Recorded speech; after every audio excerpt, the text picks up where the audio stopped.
ఆత్మీయ ధ్యాన మిత్రులందరికీ స్వాగతం. నమస్కారం అండి. ముందుగా నాకు జన్మనిచ్చిన నా తల్లిదండ్రుల పాదాలకు హృదయపూర్వకంగా నమస్సుమాంజలులు తెలియజేసుకుంటూ ఉన్నాను. మరి మనం ప్రతిరోజు కూడా ఎంతో చక్కగా ధ్యానం చేస్తూ సజ్జన సాంగత్యం చేస్తూ స్వాధ్యాయం చేసుకుంటూ ఉన్నాం. మరి దీనంతటికీ మూల కారణమైన బ్రహ్మర్షి పితామహ పత్రిజీ దంపతుల పాదాలకు హృదయపూర్వకంగా నమస్సుమాంజలులు తెలియజేసుకుంటూ ఉన్నాను. నన్ను ఈ ఆధ్యాత్మిక ప్రపంచానికి పరిచయం చేసిన శ్రీ షిరిడి సాయినాథుల వారి యొక్క దివ్య దీవెనలతో మనం ప్రతిరోజు కూడా ఎంతో చక్కగా ధ్యానం చేసుకుంటూ మరి జ్ఞానాన్ని పొందుతూ ఉన్నాము. ఈ భూమి మీద ఎందరో మహానుభావులు, అందరికీ వందనాలు. ఎందరో మహాయోగులు, అందరికీ ఆత్మ ప్రణామాలు తెలియజేసుకుంటూ మరి ఈరోజు మనం ఎందరో మహాయోగులు అనే కార్యక్రమంలో భాగంగా శ్రీ ఆనందమయీ మాత గురించి తెలుసుకుందాం. మరి ఈ భూమండలం మీద ఎంతోమంది యోగులు, ఎన్లైటన్మెంట్ మాస్టర్స్ మనకు ఎన్నో నేర్పించాలని వచ్చారు.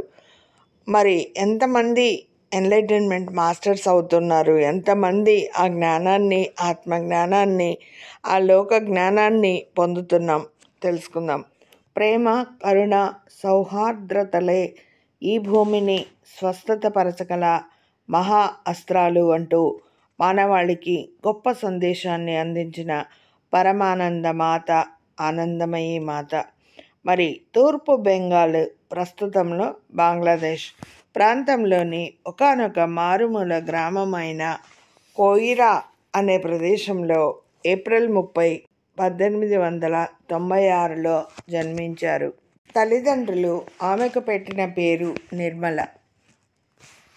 ఆమె తల్లి మోక్షసుందరీదేవి వైష్ణవ భక్తురాలు కాగా, తండ్రి బిపిన్ బిహారీ భట్టాచార్య భగవంతుని కీర్తిస్తూ ఎక్కడెక్కడో తిరిగేవారు. అలా తన్మయత్వంతో హరిగానం చేస్తూ ఆయన చాలా రోజుల వరకు ఇంటికి కూడా వచ్చేవారు కాదట. మోక్షసుందరీదేవి గర్భవతిగా ఉన్నప్పుడు ఎంతోమంది యోగులు, తాపసులు, మరి ఇంకా గొప్ప గొప్ప సిద్ధపురుషులు ఆమె కళ్ళలోకి రావటం, మరి ఒక్కోసారి ప్రత్యక్షంగా కనపడటం జరిగేది. తన గర్భంలో గొప్ప యోగ సంపన్నులే జన్మ తీసుకోబోతున్నారని ఆమెకు అర్థం అయింది. పువ్వు పుట్టగానే పరిమళించినట్లు చిన్నారి నిర్మల ఎంతో నెమ్మదిగా ఉంటూ, ఎప్పుడు ఒంటరిగా కూర్చుని తనలో తానే పాటలు పాడుకుంటూ అలౌకిక ఆనందంలో మునిగిపోయి ఉండేది. తన ఈడు పిల్లలతో ఆడుకోకుండా తండ్రి దగ్గర హరికీర్తనలు నేర్చుకుని పాడుతూ ఉండేది. అందమైన ముఖవర్చస్సు, చూడ చక్కని రూపంతో పాటు సౌమ్యురాలు, స్నేహశీలి అయిన నిర్మల చుట్టుపక్కల ఎవరికి ఏ ఆపద వచ్చినా వెళ్ళి నిస్వార్థంగా సేవ చేసి వచ్చేది. ఆమెలో ఎంతగా దైవత్వం నిండి ఉండేదంటే, ఆమె చేయి తగలగానే ఎంత జబ్బుతో ఉన్న మనిషి అయినా స్వస్థత పడి లేచి తిరిగేవాడు. తల్లితో కలిసి గుడికి వెళుతూ నిర్మల భక్తి శ్రద్ధలతో దేవుణ్ణి పూజించేది. అక్కడ వినపడే మంత్రఘోష ఆమెను మైకంలో పడవేసి ఏవో తెలియని లోకాలకు తీసుకువెళ్ళేది. అంత చిన్న వయసులోనే. ఆనాటి సామాజిక పరిస్థితుల వల్ల ప్రాథమిక స్థాయిలోనే చదువు ఆపివేసిన నిర్మలకు 13వ ఏట అట్పురా గ్రామానికి చెందిన రమణీమోహన్ చక్రవర్తితో వివాహం జరిగింది. వివాహం తర్వాత 4 ఏళ్ల పాటు అత్తవారింట తోడికోడళ్లతో గడిపిన నిర్మల అంతవరకు తనకు అలవాటు లేని ఇంటి పని, వంట పని, మరి పిల్లల పనులను ఎంతో సహనంగా నేర్చుకుని చేసేది. ఎంత కష్టం ఉన్నా ఒక్క మాట కూడా పెదవి దాటకుండా రాగద్వేషాలకు అతీతంగా ఒక యోగిలాగా సాగిపోయేది. గొప్ప తేజస్సుతో వెలిగిపోయే ఆమె చెయ్యి తగిలితే మొక్కలు కూడా అధిక ఫలసాయాన్ని ఇచ్చేవి. మరి రోగపీడితులు స్వస్థులుగా మారేవాళ్ళు. ఆమెలో ఉన్న అతీంద్రియ శక్తులను గురించి మాట్లాడే వాళ్లతో ఏది ఎలా జరగాలో అలాగే జరుగుతుంది అని చెప్తూ ఉండేది. నిర్మలకు 18 సంవత్సరాల వయసు వచ్చాక తన భర్త ఉద్యోగం చేస్తున్న ఆస్ట్రాగ్రామ్కు కాపురానికి వెళ్ళింది. అయితే ప్రత్యేకమైన లక్ష్యంతో ఈ భూమి మీదకు వచ్చిన నాకు సాంసారిక జీవితం పట్ల ఆసక్తి ఎంత మాత్రము లేదు అని భర్తకు తేల్చి చెప్పి జీవితాంతం బ్రహ్మచారిణిగానే ఉండిపోయింది. ఆమెలోని దివ్య తేజస్సును మరి దైవత్వాన్ని గుర్తించిన ఆమె భర్త మళ్ళీ పెళ్లి చేసుకోమని ఎవరెంత బలవంత పెట్టినా వినకుండా తన భార్యనే తనకు గురువుగా ఎంచుకొని ఆమె దగ్గర మంత్రదీక్ష తీసుకున్నారు. జీవితాంతం ఆమెను ఎంతో గౌరవిస్తూ తమ వివాహ బంధాన్ని అతి పవిత్రమైన గురు శిష్య సంబంధంగా ఉన్నతీకరించుకున్న ఆ దంపతులు ఆధ్యాత్మిక జగత్తుకే ఆదర్శంగా నిలిచారు. నిర్మల కూడా ఒకవైపు తన నిరంతర ధ్యాన సాధనలు చేసుకుంటూనే ఇంకోవైపు చక్కటి గృహిణిగా తన భర్త యొక్క అవసరాలన్నీ శ్రద్ధగా కనిపెట్టుకుని ఉండేది. చూసారా, ఎంత యోగ సాధనలో ఉన్నా కూడా ఆమె గృహిణిగా తన బాధ్యతలను తాను నిర్వర్తిస్తూ ఇంట్లో అన్ని పనులు చేసుకుంటూ నిరంతర ధ్యాన సాధనలు చేసుకుంటూనే చక్కటి గృహిణిగా తన భర్తకు ఏమేమి అవసరమో, ఇంట్లో వారికి ఏమేమి అవసరమో శ్రద్ధగా కనిపెట్టుకొని చేసుకుంటూ ఉండేదట. వివిధ ఆసనాలు, ముద్రలు, మరి అసంకల్పిత భంగిమలతో రాత్రింబవళ్ళు గడుపుతూ యోగ ప్రభలతో వెలిగిపోతూ ఉండేది. ఆమె సాధన ప్రకంపనలు క్రమంగా చుట్టుపక్కల వాళ్లకు కూడా అనుభూతిలోకి రావడంతో వాళ్ళు కూడా ఆమెతో సమయం గడపడానికి వస్తూ ఉండేవాళ్ళు. ఆమె వైబ్రేషన్స్ చుట్టుపక్కల అందరికీ కూడా బాగా అనుభూతి చెందుతూ ఉండేవారట. అందరూ కూడా ఇతరులను చూస్తూనే వాళ్ళ భూత భవిష్యత్ వర్తమానాలను గుర్తించగలిగే దివ్య చక్షు ప్రజ్ఞను కలిగి ఉన్న నిర్మల ఆనందమాగా అందరి చేత గుర్తింపబడసాగింది. అందరూ కూడా ఆమె దగ్గరికి రావడము, ఆమె దివ్య చక్షుతో, మూడవ కన్నుతో, మూడవ నేత్రంతో జరిగే వాళ్ళ భూత భవిష్యత్ వర్తమాన కాలాలను అన్నిటినీ విషయాలను చెప్పగలిగేదన్నమాట. అందుకనే అందరూ ఆమె దగ్గరకు వచ్చి ఆనందమయీ మాత అని పిలుచుకునేవాళ్ళు. ఏవేవో ప్రాపంచిక కోరికలతో మరి ఆధ్యాత్మిక జిజ్ఞాసతో ఆమె దగ్గరికి వచ్చిపోయేవాళ్ళు పెరగడంతో క్రమంగా వాళ్ళు ఇల్లు తిరునాళ్ళగా మారిపోయింది.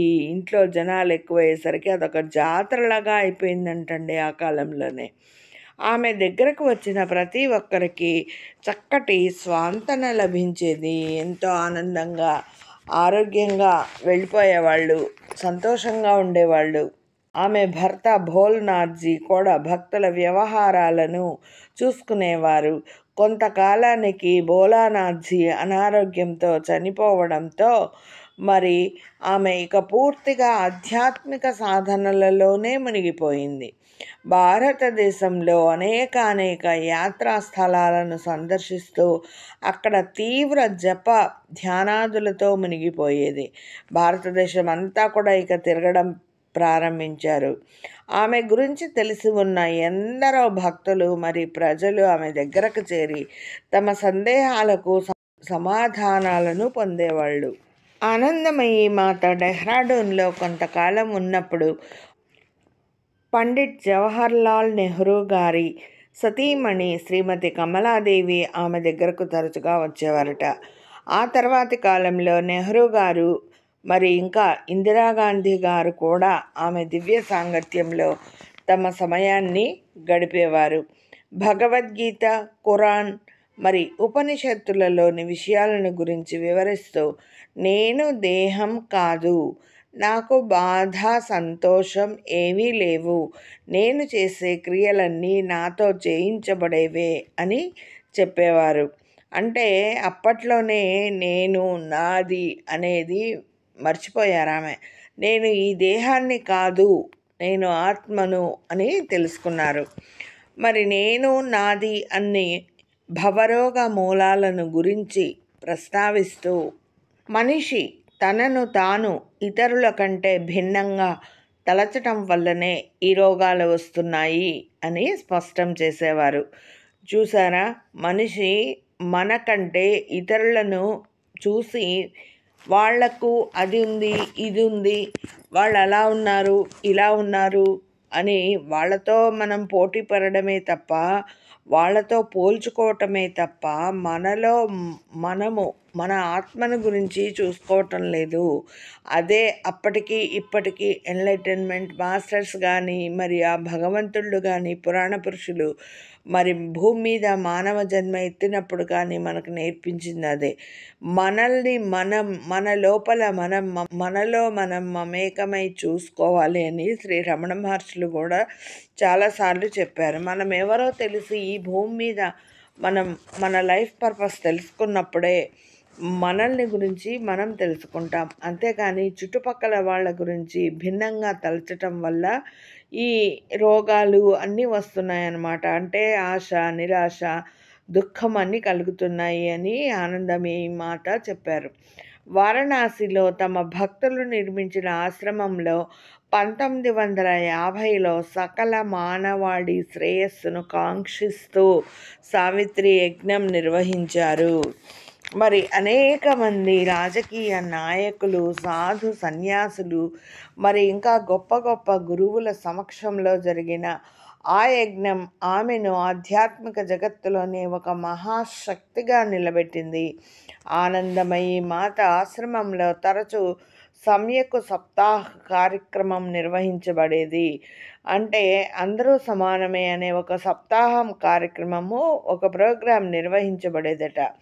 2 రోజుల పాటు జరిగే ఈ కార్యక్రమంలో భక్తులు మౌనంగా, నిరాహారంగా ఉంటూ ధ్యాన సాధనలు, పూజలు చేసుకుంటూ ఉంటారు. ఆశ్రమానికి వచ్చే భక్తులను తమ ఉపదేశామృతంతో పునీతులను చేయటమే కాకుండా ఆనందమయి మాత తామే స్వయంగా వండి వారికి ఆప్యాయంగా వడ్డించేవారు. ఆ వచ్చిన భక్తులందరికీ కూడా ఆ మాతయే స్వయంగా వంట చేసి వడ్డించేవారు. మరి ఆనందమయి మాత యొక్క ఆత్మ ఉన్నత స్థితిని గుర్తించిన ఝాన్సీ ఆధ్యాత్మిక గురువు శ్రీ ప్రభు దత్తాజీ మహారాజ్ గారు 1940లో ఆమెను కౌన్సిల్ ఆఫ్ సాధూస్కి అధ్యక్షురాలుగా నియమించారు. ఝాన్సీలో ఉండే ఆధ్యాత్మిక గురువు కౌన్సిల్ ఆఫ్ సాధూస్కి అధ్యక్షురాలిగా నియమించారు శ్రీ ప్రభు దత్తాజీ మహారాజ్ గారు. ఒక స్త్రీని ఆ కాలంలోనే ఆ స్థానంలో అంగీకరించని మూర్ఖ గురువులు కొంతమంది ఉండేవారు. వారందరికీ కూడా కనువిప్పుగా ఆమె శ్రీహరి బాబాజీ మహారాజ్, చక్రపాణిజీ మహారాజ్, శరణానందజీ మహారాజ్ వంటి గురువులు పాల్గొన్న ఆ సభను అతి సమర్థవంతంగా నిర్వహించడమే కాకుండా తన ఉపదేశ అమృతంతో అందరినీ ఒక అలౌకిక ఆనందానికి గురి చేశారు. ఆమె ఎక్కడ ఉంటే అక్కడ పాజిటివ్ వైబ్స్ వచ్చేవండి. అందుకనే ఆమె మాటలతోనే, ఉపదేశాలతోనే అందరినీ చాలా ఆనందంగా ఉంచేవారు, సంతోషంగా ఉంచేవారు. ఆమె మాటలకు అందరూ ఆనందంగా, ఆరోగ్యంగా ఉండేవారు. తమ తప్పు తెలుసుకున్న గురువులందరూ ఆమెకు శిరస్సు వంచి నమస్కరించారు. యోగద సత్సంగ్ సంస్థ వ్యవస్థాపకులు శ్రీ శ్రీ పరమహంస యోగానంద గారు ఆనందమయి మాతను కలిసినప్పుడు ఆమె గురించి అడిగారు. అప్పుడు అమ్మ, తండ్రి, నా గురించి చెప్పడానికి ఏమీ లేదు. ఎందుకంటే నా చైతన్యం నా దేహంతో కలిసి ఉన్న కాలం చాలా తక్కువ. అది ఎప్పుడో అనంతానంత లోకాలలో ప్రయాణిస్తూ ఉంటుంది. నేను ఈ భూమి మీదకు రాకముందు ఇలాగే ఉన్నాను, పెరిగి పెద్దయ్యాక కూడా ఇలాగే ఉన్నాను, ఇదిగో ఇప్పుడు కూడా ఇలాగే నీ ముందు ఉన్నాను, ఈ సృష్టి అంతమైపోయాక కూడా ఇలాగే ఉంటాను అంటూ ఆనంద సదృశ్యమైన తమ ఆత్మ సందేశాన్ని వినిపించారు. మరి 1980 నుంచి కొంత కొంతగా అనారోగ్యానికి గురి అవుతూ వచ్చారు. ఆనందమయి మాత తన శరీరం సహకరించకపోయినా సరే భక్తులకు దర్శనం ఇస్తూనే ఉండేవారు. అమ్మ అనారోగ్యం పట్ల ఆందోళన చెందిన భక్తులు ఆమెకు చికిత్సలు అందించడానికి పూనుకోగా వారిని వారిస్తూ శరీర ధర్మాన్ని అనుసరించి రోగాలు వస్తూనే ఉంటాయి. వాటిని సహనంతో అనుభవించాలే తప్ప పొమ్మనడానికి మనమెవరు?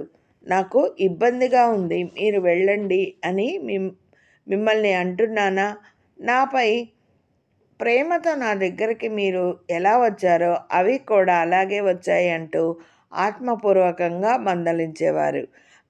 చూడండి, అదే ఈ కాలంలో అయితే అమ్మో నాకింత జబ్బొచ్చింది, నాకింత బాగలేదు అని అందరికీ చెప్పుకుంటూ ఉంటాం. మరి శరీర ధర్మాన్ని అనుసరించి రోగాలు వస్తున్నాయి అని ఎంత సులభంగా తీసుకున్నారు. ఇలా తాను ఈ భూమి మీదకు వచ్చిన ఆ పనిని ప్రతి క్షణం ఎరుకతో ఉంచుకుంటూ యోగత్వంలో జీవించారు ఆనందమయి మాత. కొత్తగా ఇంతకన్నా మేలుగా ఉండే ప్రపంచాన్ని సృష్టించాలన్న ఆకాంక్ష అందరికీ కలుగుతుంది.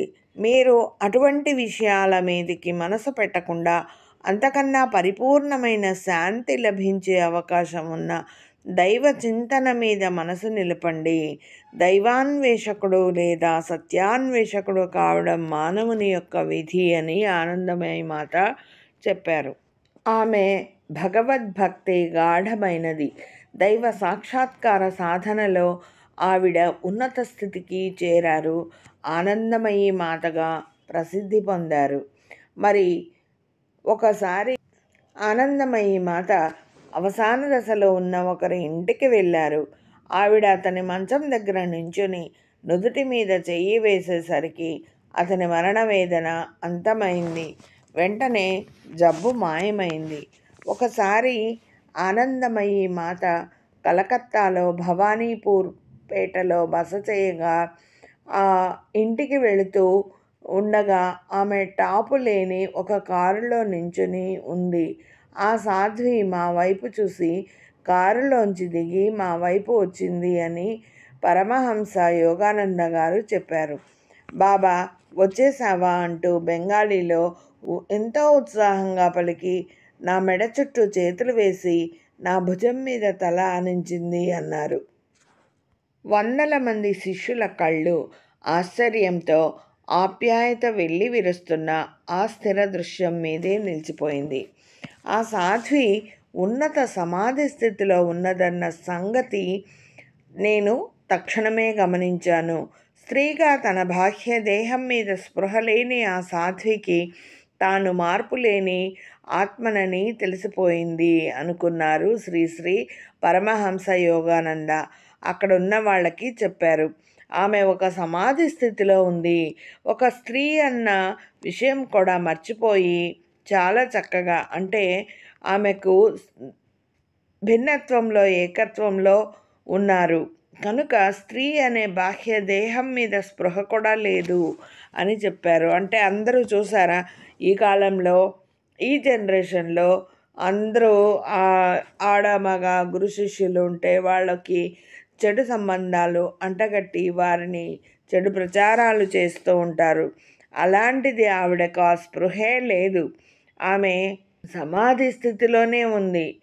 ఆ స్థాయి నుంచి ఆవిడ మరో దైవభక్తుణ్ణి ఆనందంగా పలకరిస్తోంది. ఆనందమయీమా, మీ ప్రయాణానికి ఆలస్యం చేస్తున్నాను అని నేను అభ్యంతరం చెప్పాను అని శ్రీ శ్రీ పరమహంస యోగానంద గారు అన్నారు. బాబా కొన్ని యుగాల తర్వాత మళ్ళీ ఈ జన్మలో మొట్టమొదటిసారిగా నిన్ను కలుసుకుంటున్నాను, అప్పుడే వెళ్ళిపోకు అన్నదామె. ఇద్దరం కారు వెనక సీట్లో కూర్చున్నాం. కాసేపట్లోనే ఆనందమయి మాత నిశ్చల సమాధి స్థితిలోకి వెళ్ళిపోయింది. ఆమె సుందర నయనాలు అర్ధ నిమీలతాలై ఊర్ధ్వలోకాభిముఖంగా నిలకడగా నిలిచిపోయాయి. అవి సమీప దూరాల్లో గల అంతరంగిక స్వర్గ రాజ్యంలోకి చూస్తూ ఉన్నాయి.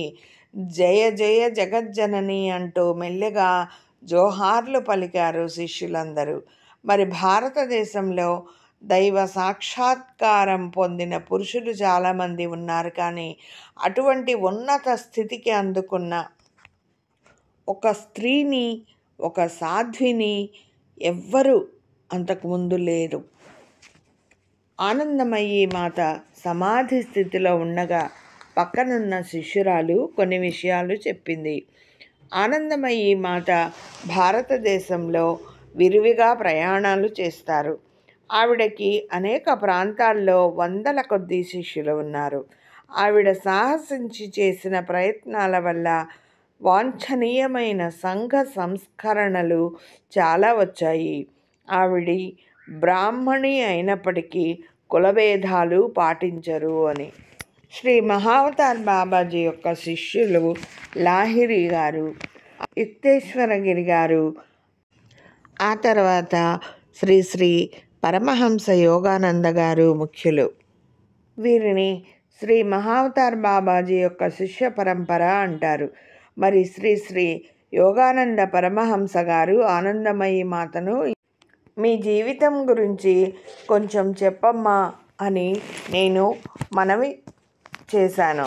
నా చేతన ఎన్నడూ ఈ తాత్కాలిక శరీరంతో ముడిపడి ఉండలేదు బాబా. నేను ఈ భూమి మీదకి రాకముందు అదే నేను, చిన్నపిల్లగా ఉన్నప్పుడు అదే నేను, పెరిగి పెద్దయిన అదే నేను, నా పుట్టింటి వాళ్ళు ఈ శరీరానికి పెళ్ళి ఏర్పాట్లు చేసినప్పుడు కూడా అదే నేను బాబా. మీ ఎదుట నేను, ఇప్పుడు ఉన్న నేను కూడా అదే నేను. ఆ తర్వాత అనంత విశ్వంలో నా చుట్టూ సృష్టి వర్తనం మారినప్పటికీ, అంటే ఈ భూమండలంలో సృష్టి మారుతున్నప్పటికీ కూడా నేను అదే నేనుగా ఉంటాను అని చెప్పారు. నీ ప్రభువును నువ్వు సంపూర్ణ హృదయంతో, సంపూర్ణ ఆత్మతో, సంపూర్ణ మనసుతో, సంపూర్ణ బలంతో ప్రేమించాలి అంటూ ప్రకటించారు క్రీస్తు. ఆనందమయ్యి మాత అల్పమైన ప్రతి అనుబంధాన్ని తెంచుకొని ప్రభువు ఒక్కడినే తన విధేయతకు చూపించింది. పసిపాప లాంటి ఈ సాధ్వి మానవ జీవితపు ఒకే ఒక సమస్యను, అంటే భగవంతుడిలో ఐక్యస్థితి ఏర్పరచుకోవడం అనే సమస్యను పండితుల మాదిరిగానే సూక్ష్మ అక్షికలతో కాకుండా సునిశ్చిత విశ్వాసపరమైన తర్కంతో పరిష్కరించారు. ఏ సమస్యలు వచ్చినా కూడా అన్నిటికీ బాధపడకుండా ఆవిడ విశ్వాసంగా మంచి ఆలోచన సరళితో పరిష్కరించారట. దేవుణ్ణి ప్రేమించాలన్న ఉద్ధారక కర్తవ్యం తన ఏకైక సంరక్షకుడు ఉచితంగా ప్రసాదించిన గాలిని తొలి ఊపిరిగా మానవుడు తీసుకున్నప్పుడే ఏర్పడింది. దీనినే శ్వాస మీద ధ్యాస అంటాం కదండి. అదే ఊపిరి మానవుడు తీసుకున్నప్పుడు మనం ఆ శ్వాస మీదనే మనం ధ్యాస ఉంచమన్నారు పత్రిజీ గారు. చూసారా, శ్వాస మీద ధ్యాస ఉంచి శ్వాసనే తొలి గురువుగా ఎంచుకున్నారు మరి ఆ గౌతమ బుద్ధుడు కూడా. చూడు, ఇప్పుడు ఎప్పుడూ కూడా ఆ నిత్యాత్మతో ఏకమై ఉండి నేను ఎప్పటికీ ఒక ఆత్మనే అన్నారు. శ్రీ శ్రీ పరమహంస యోగానంద గారు తన ఒక యోగి ఆత్మకథలో శ్రీ శ్రీ ఆనందమయ్యి మాత గురించి చాలా వివరించారు. ఇలా అమ్మవారు ఈ భూమి మీదకు వచ్చిన పనిని ప్రతి క్షణం ఎరుకతో ఉంచుకుంటూ యోగత్వంలో జీవించిన ఆనందమయ్యి మాత 1982 ఆగస్టు 27వ తేదీ హిమాలయ సానువులలో ఉన్న కంకాళ ఆశ్రమంలో తమ దేహాన్ని త్యాగం చేశారు. దేశవ్యాప్తంగా విచ్చేసిన వేలాది మంది ఆధ్యాత్మిక గురువుల ప్రత్యక్ష పర్యవేక్షణలో అమ్మ మహానిర్వాణ అఖండయాత్ర కన్నుల పండుగగా సాగింది. కంకాళలో ఉన్న అమ్మ ఆశ్రమంలోని ఆనందమయ్యి మాత సమాధి వద్ద ప్రతినిత్యం పూజలు ఇంకా భజనలు జరుగుతూనే ఉన్నాయి. ఇప్పటికీ ఆమె ఎంతోమంది భక్తులకు సూక్ష్మ రూపంలో దర్శనం ఇస్తూ ఉంటారు. బితిక ముఖర్జీ అనే ఆంగ్ల రచయిత, బెంగాలీ రచయిత I am your heart is my అబోర్డ్ అనే ఒక గ్రంథంలో ఆ అమ్మవారి గురించి, శ్రీ శ్రీ ఆనందమయ్యి మాత గురించి చాలా చక్కగా ఆమె చరిత్రను వివరించారు. ప్రతి ఒక్కరం కూడా మనం ఈ భూమి మీదకి వచ్చిన ఎందరో మహాయోగుల గురించి మనం తెలుసుకొని మన రాబోయే జనరేషన్ వారికి తెలపాలి. పరమ గురువుల చరిత్రలు తెలుపుతూ ఉండాలి. Thank you, thank you, thank you. ప్రతి ఒక్కరు కూడా పద్మజ పత్రిజీ మెడిటేషన్ ఛానల్ని సబ్స్క్రైబ్ చేసుకోండి, లైక్ చేయండి, షేర్ చేయండి. మనం ఇంకా చాలామంది గురువుల గురించి తెలుసుకుంటూ ఉందాం. నమస్తే. నేను మీ పద్మజ. సర్వే జనా సుఖినో భవంతు, లోకా సమస్తా సుఖినో భవంతు. ఓం శాంతి శాంతి శాంతి. జై హో పత్రిజీ.